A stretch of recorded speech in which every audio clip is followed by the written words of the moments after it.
Hello everyone, thank you for coming today. My name is Ashley Mix, and today I'm going to be teaching you all about the female athlete triad and how to fuel properly to combat symptoms. So here are some objectives for today. We're going to explain the components and the complications of the female athlete triad. We're going to discuss energy, protein, carbohydrate, fat, and fluid needs for a female athlete. I'll describe nutrients of concern as they relate to bone health. I'll explain nutrient timing for an athlete, and I'll discuss the different treatment options for FAD, which I'll be referring to the female athlete triad as for the rest of this lesson. So a quick activity, I do want to preface this lesson by saying we're going to be covering some sensitive material today, but I want you to know I'm here to help you and inform you. This is all beneficial information for you to learn and to have. But yeah, real quick, can I get a show of hands for anyone who has heard of the female athlete triad before? Okay, a few of you. Okay, so now I want to ask you, have any of you that have heard of the female athlete triad, do you know what the female athlete triad actually is? Okay, about half the class. That's pretty good. Thank you for that. I like to get a gauge of the classroom before I start. Kind of helps me teach the material a little better there for you. Okay. So first off, what is the female athlete triad?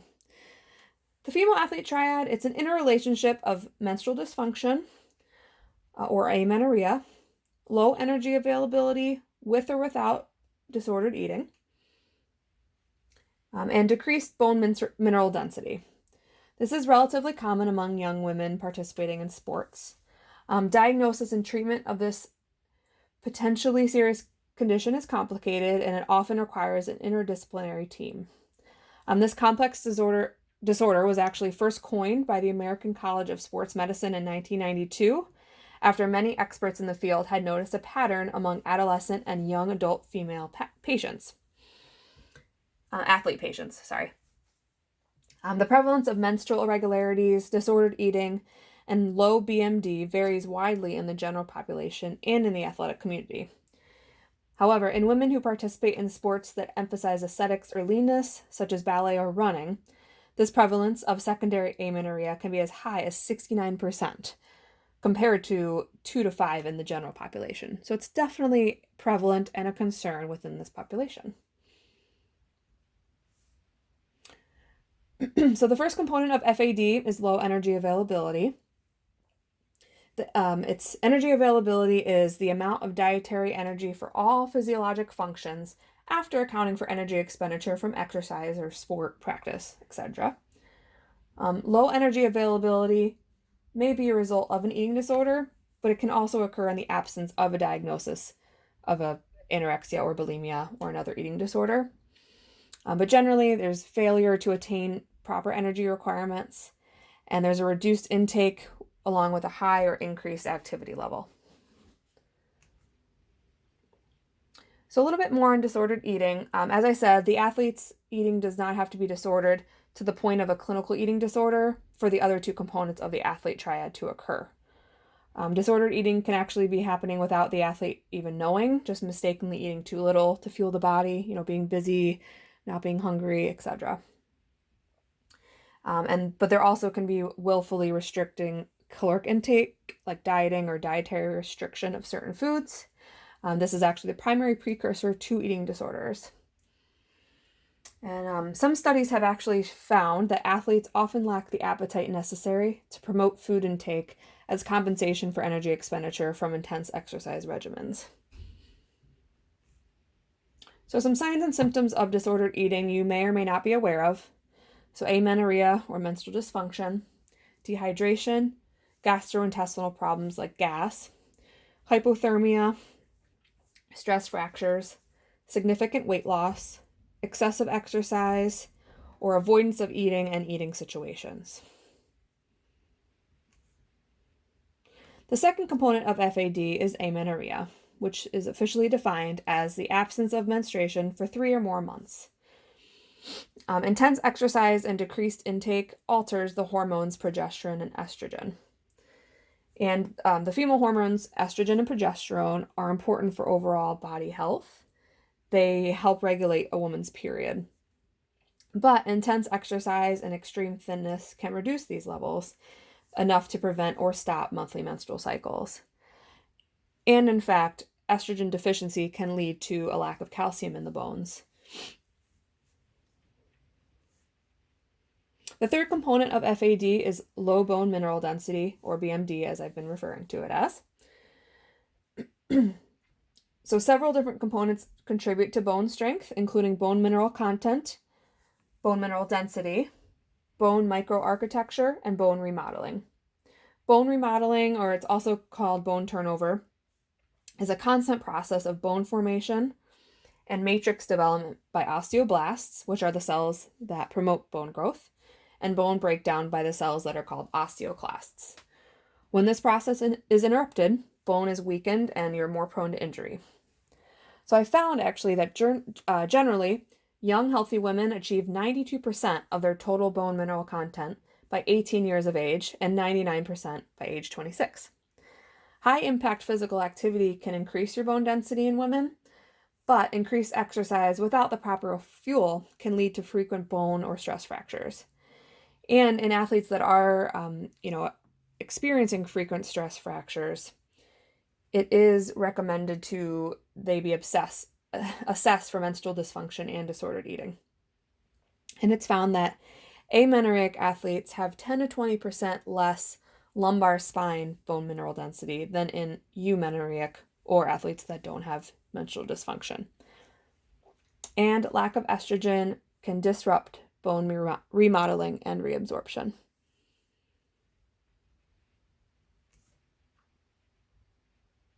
So each complication of the triad I just discussed affects the next, which is why I have the picture of these dominoes here, because it creates a domino effect. One affects the other.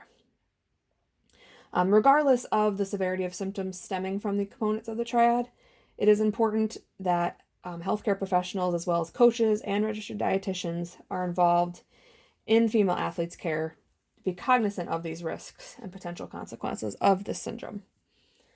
So the complications are menstrual dysfunction can lead to infertility due to lack of ovarian follicular development, anovulation, which is not having a period or not ovulating, or luteal phase defects. Excuse me. Low estrogen can cause endothelial dysfunction, which can result in cardiovascular disease. And low bone density can lead to stress fractures. And low energy availability can cause nutritional deficits. And when there are nutritional deficits, this can be detrimental to the body's ability to build bone, maintain muscle mass, repair damaged tissue, and recovery from injury. All very critical to a female athlete. We want to be able to perform well, feel good, feel strong. So we don't want nutritional deficits.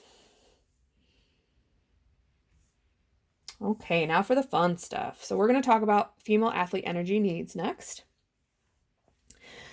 Excuse me. So in the past and with the general population, determining energy needs was done by determining energy balance, the point at which energy expenditure equals calorie input, or if you may have heard before, calories in versus calories out.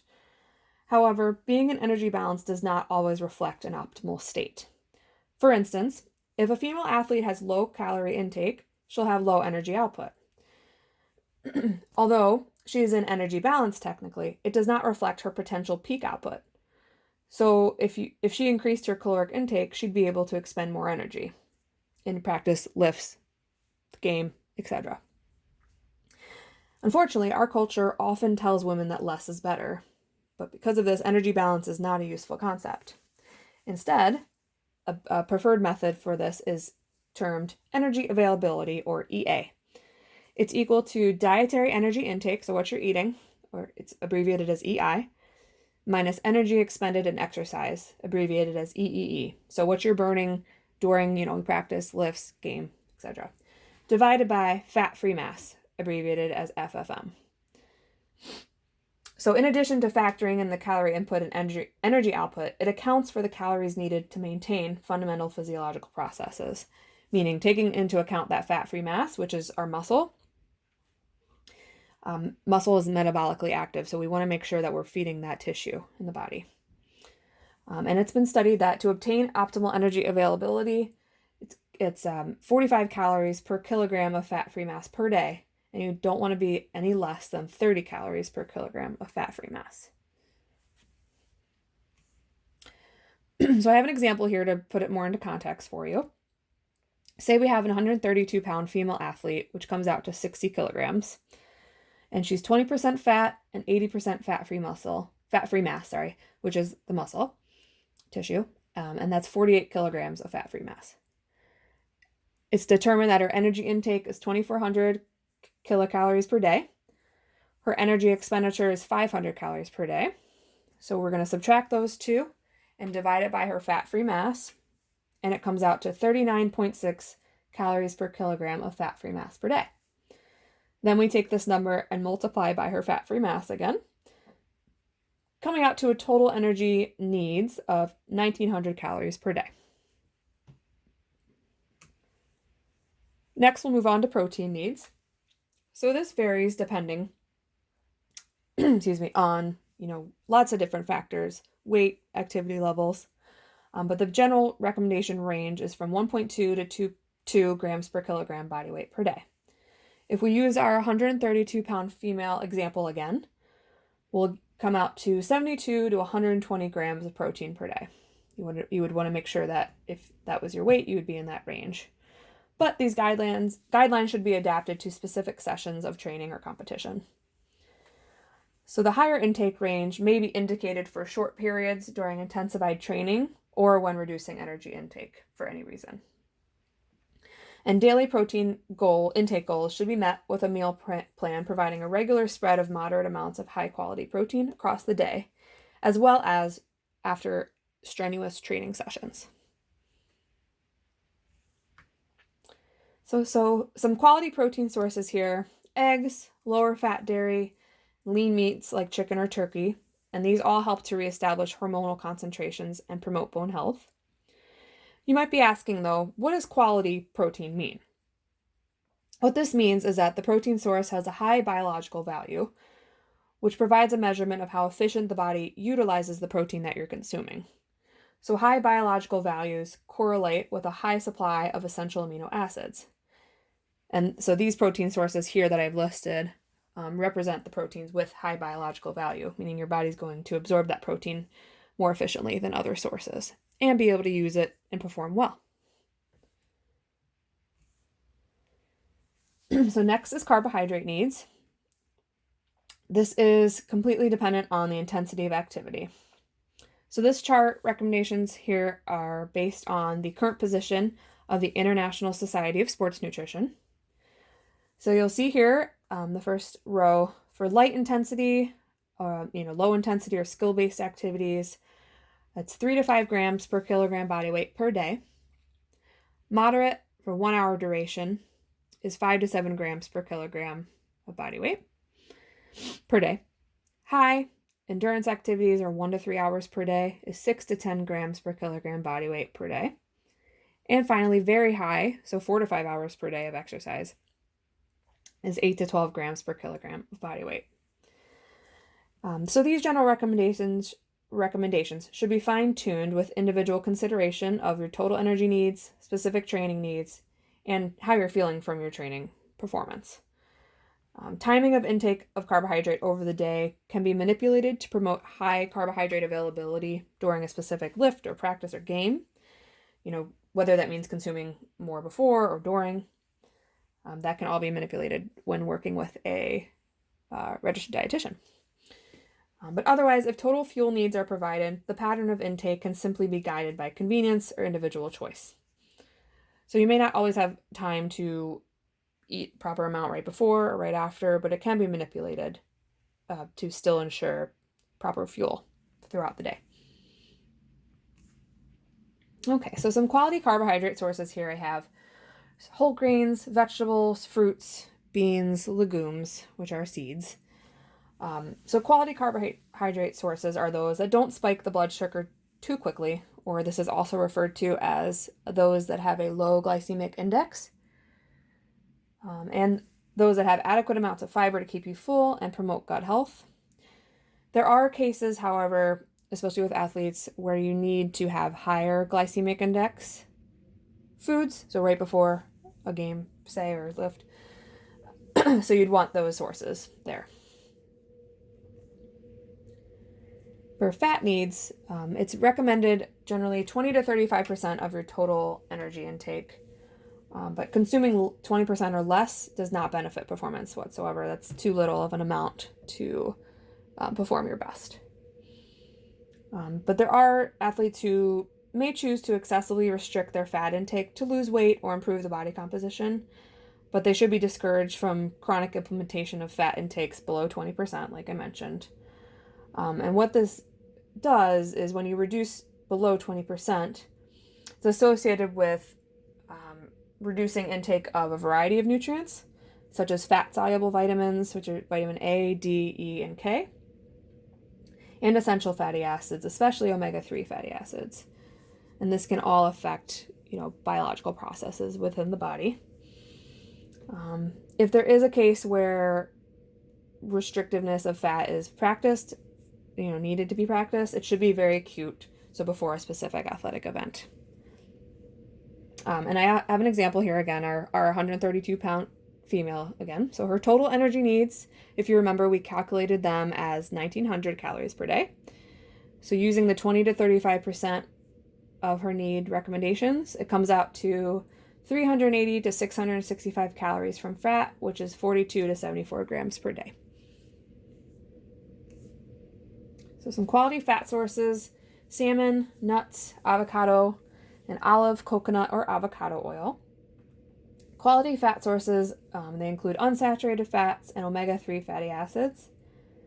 Polyunsaturated fats are considered essential fats, meaning they're required for normal functions in your body. And these quality fat sources here that I have listed, they help keep your heart healthy. It's very important in sport, of course.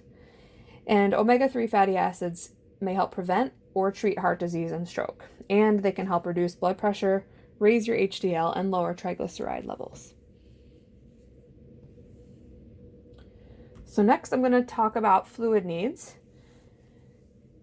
So adequate hydration, as you all most likely know, is key for optimal performance. But the amounts vary depending on time, so before, during, or after. General recommendation for before exercise is 5 to 10 milliliters per kilogram body weight, which is about 2 to 4 milliliters per pound, in the 2 to 4 hours before exercise. And the goal here is that your urine is pale yellow, and then that 2 to 4 hours allows time for excess fluid to be excreted from your body. And sodium consumed in the pre-exercise fluids and foods can help with fluid retention, which can, having that sodium can then help you perform better. So during exercise, the fluid plan that suits most athletes and athletic events is 0.4 to 0.8 liters per hour. And after exercise, it's recommended 1.25 to 1 liters of fluid for every 1 kilogram body weight lost. So what does that all mean? Using our 132-pound female again. So before exercise, that would come out to about 264 to 528 milliliters, which is about 1 to 2 cups, with those 8 ounces each cup.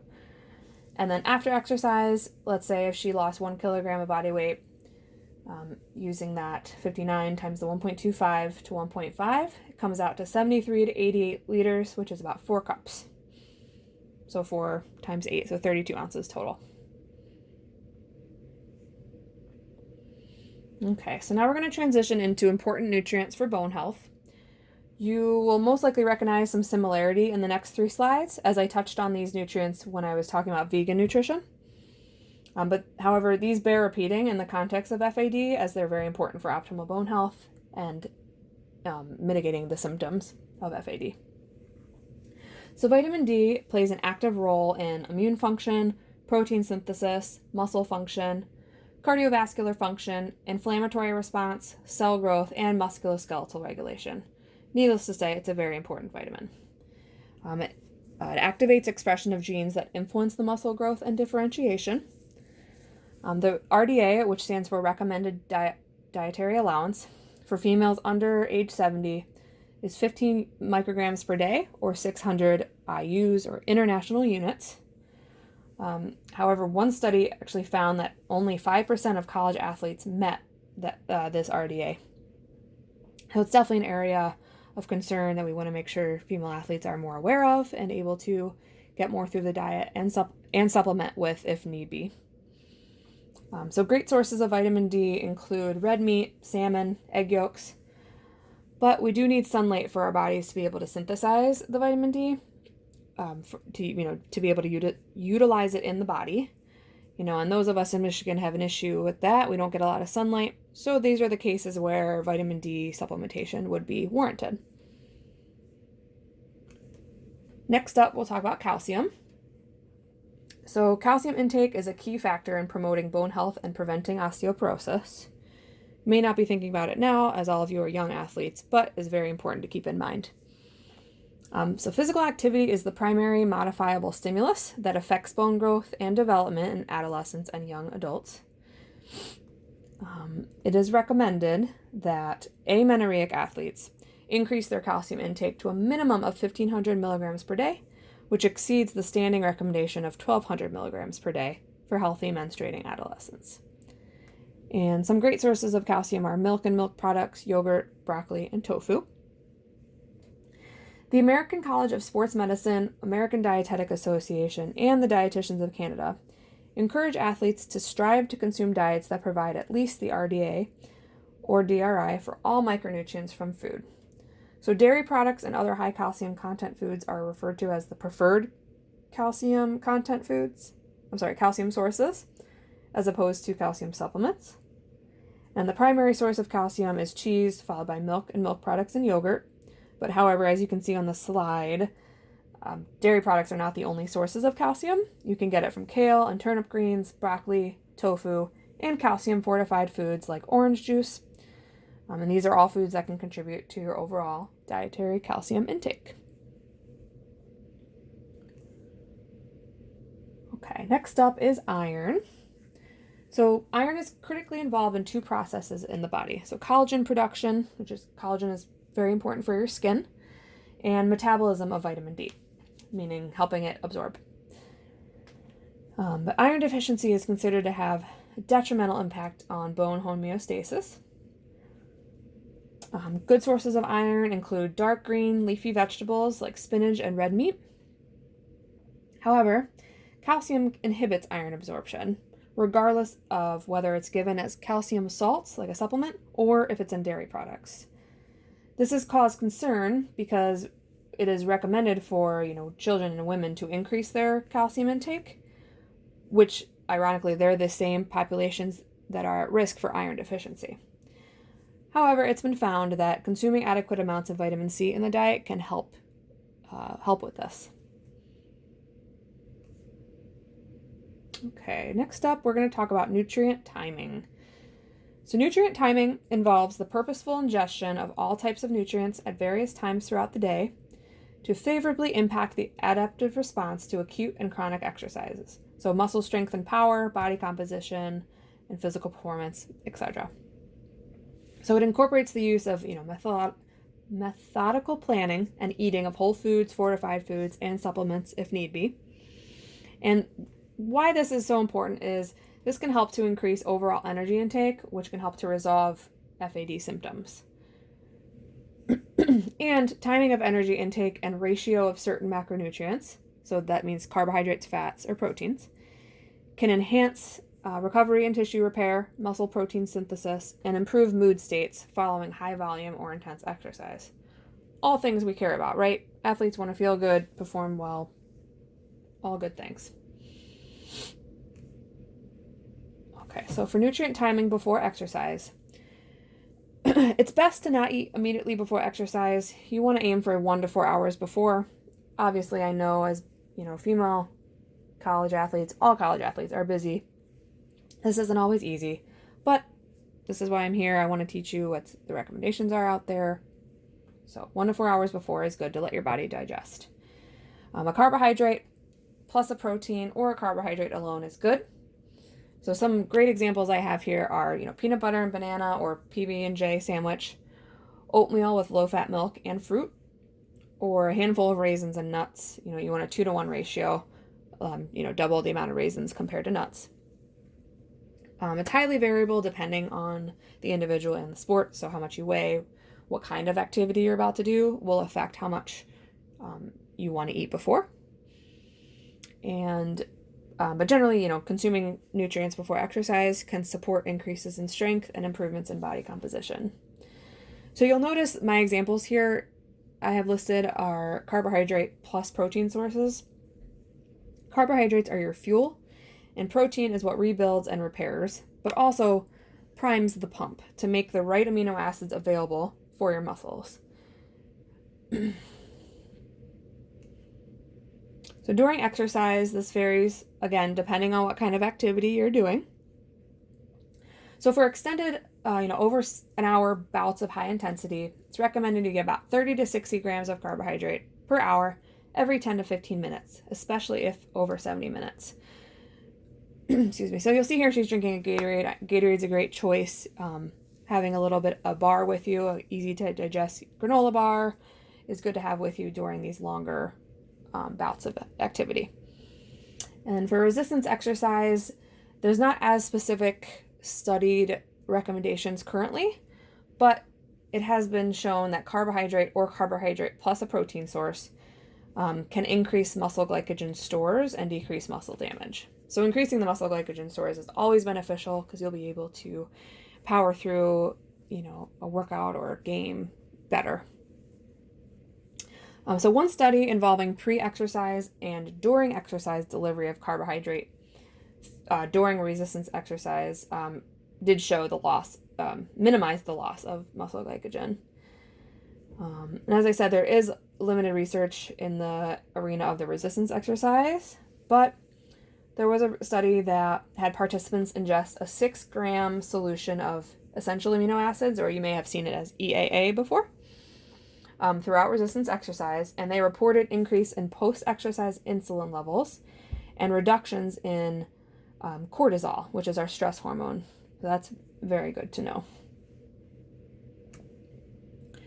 So after exercise, this can vary as well, but if the athlete needs to recover properly in less than 4 hours, which I know a lot of you do because there's often multiple practices in a day or game days, etc.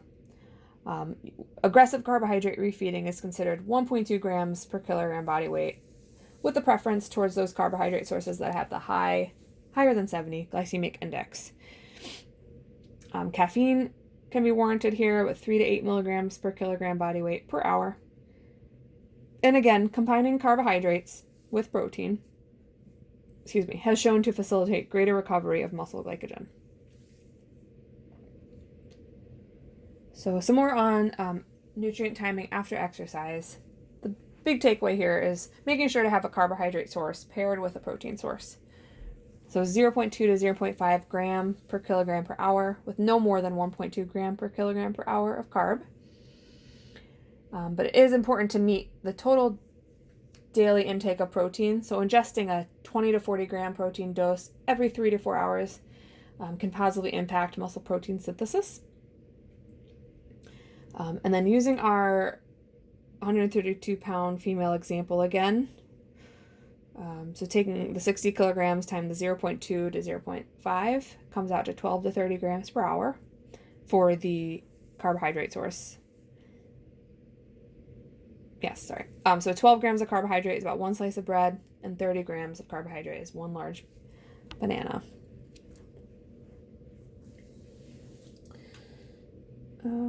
Excuse me.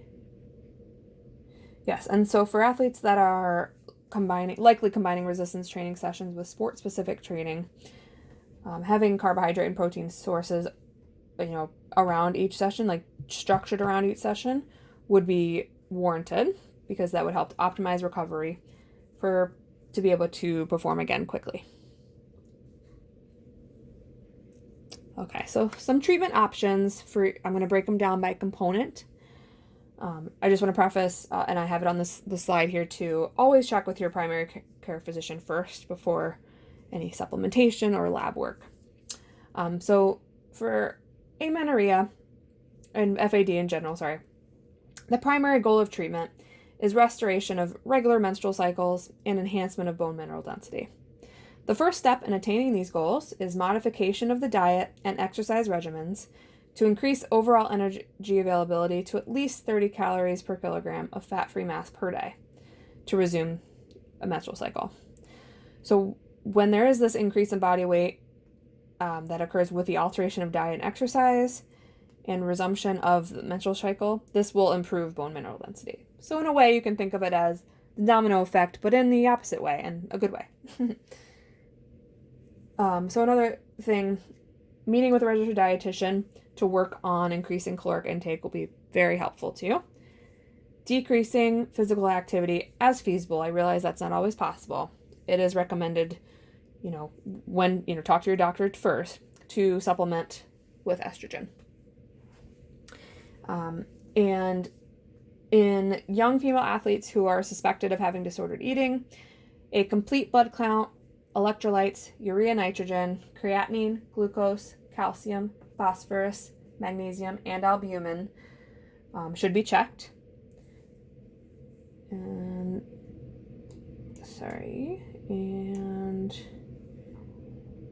yes, there should also be testing to rule out pregnancy or any thyroid dysfunction as well, along with that lab work.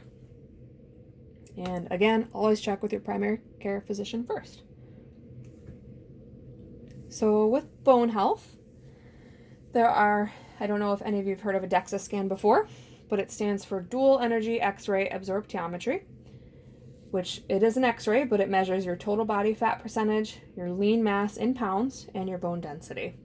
So DEXA scans are most often used to diagnose osteoporosis, which affects women after menopause, but it's still good to be mindful of now. And really importantly is the DEXA test can also assess your risk for developing fractures.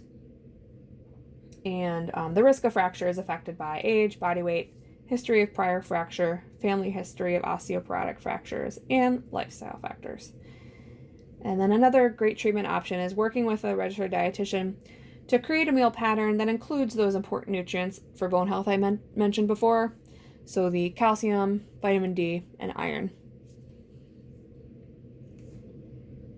And lastly, for low energy availability treatment options, the best thing you can do is work with a registered dietitian to create an optimal eating pattern to slowly increase those calories. Sports dietitians, specifically will really work with you to, learn your schedule, your class schedule, your practice schedule and game schedule, to figure out what times can you eat, how much can you eat, and it'll really be tailored to you to be able to make sure you have enough calories to hopefully not, get into the cycle of FAD, if that were ever to be